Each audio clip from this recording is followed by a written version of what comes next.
It does look like a news conference is now underway after 3 people were stabbed at a Macy's in Philadelphia. So we're going to pop that up right now, live, raw, and unfiltered. Where a male is attempting to steal, at this point we know, multiple hats from the location.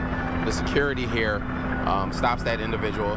There's some type of confrontation. The security here backs off, gets the merchandise back, allows the male to go on.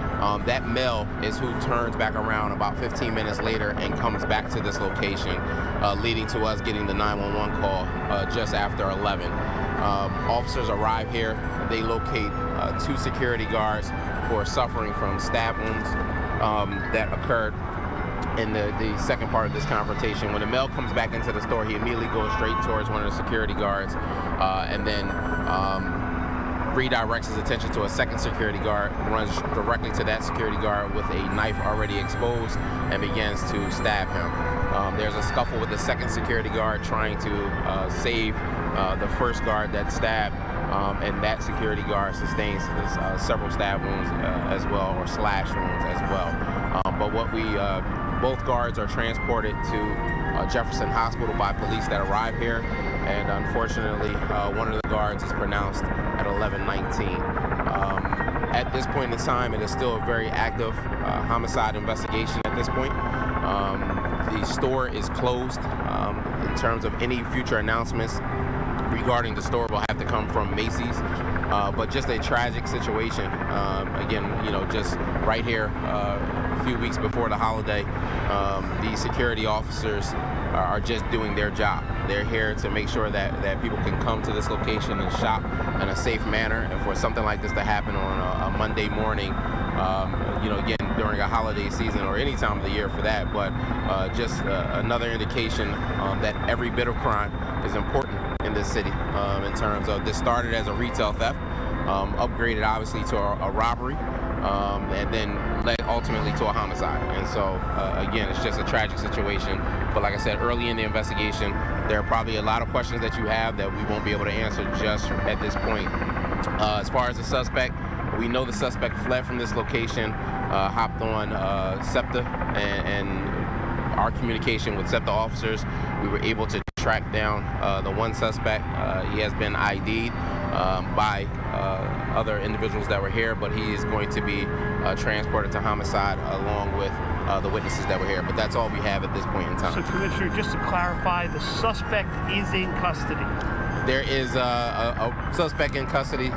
He has been positively identified as being the individual involved in this, but there's still additional work that has to be done around the investigation. And to clarify, because we initially heard 3 people stabbed, 2 only. 2 only at this point in time, yes. Was that suspect picked up by SEPTA police at the Somerset station? That's correct, yes. And you said that he's been identified by people who were here at the time. In terms of, that's a part of the investigative process in the sense of, but he has been identified as the individual that was involved in this crime.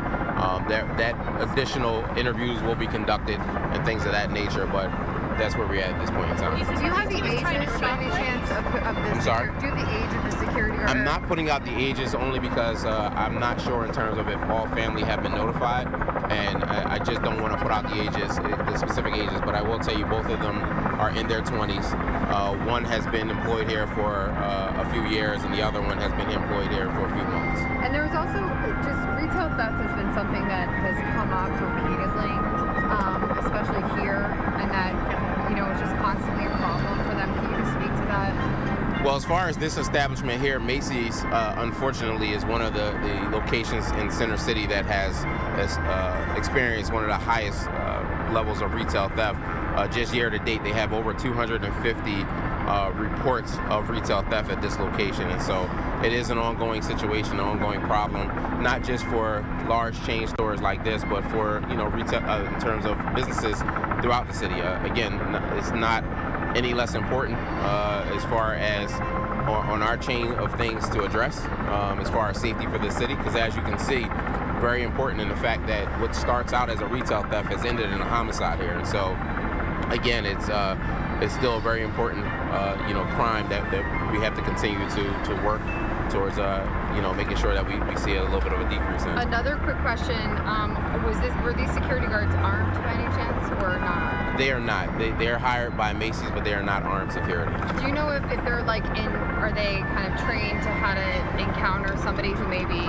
I can't answer any of their training in terms of what happens with that with Macy's. Commissioner, there used to be off-duty. There used to be off-duty police. Hold on. Say it again. We also had a SEPTA security guard, a female, stabbed recently. So these companies, whether they're public or private, are hiring extra help, and it's no combat to the aggression out there. Well, I mean, it's a mentality, unfortunately, that exists, with many of these individuals that are involved in this. I mean, as far as we have a police detail for this specific location several times a week, unfortunately, that it's a higher detail, but it was not for the daytime today. But we do have police here often because of the amount of retail theft that they've seen here. So to your question and your point, there are many establishments that have increased their security, whether it be with PPD or just private security, because of some of the concerns.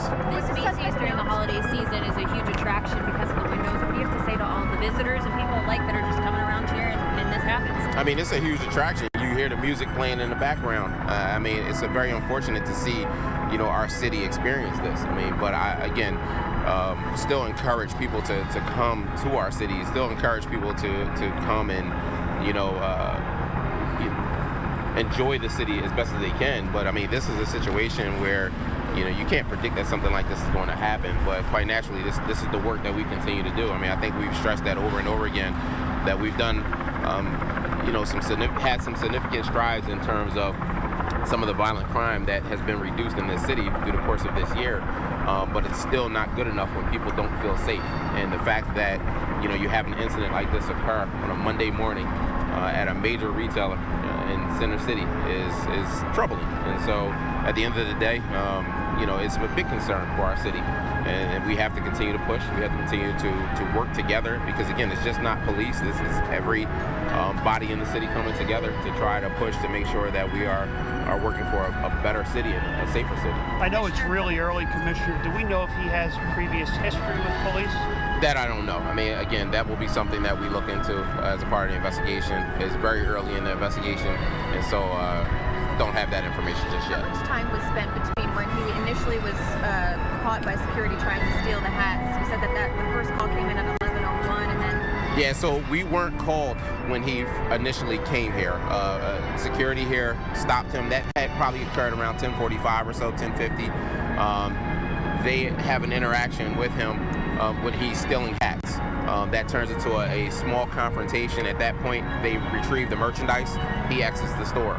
He comes back about 10 or 15 minutes later, which is at 11:01 when we get the phone call after the stabbing occurs, and that's when he approaches the two security guards with knife in hand and begins to assault them. So it was a retaliatory crime against the two security guards who initially stopped his attempt to steal. Well, that's, again, we won't know until, we have an opportunity to conduct interviews and go through the process. So I don't want to put a real, motive on it just yet, because, again, I don't want to taint the investigation or that process of him being prosecuted. But, I mean, again, it certainly could appear that way. About how long ago did you take him or did SEPTA police take him into custody after you got that call?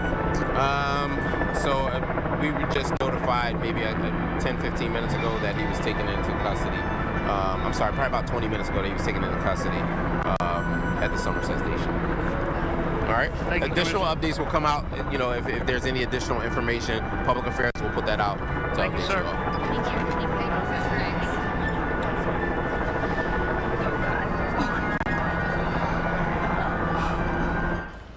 All right, so that was a news conference being held live, raw, and unfiltered there with Philadelphia police. What you're looking at is some of the video from about 30 minutes ago here. And we are following this breaking news out of Philadelphia, and this is the Macy's across from Philadelphia City Hall.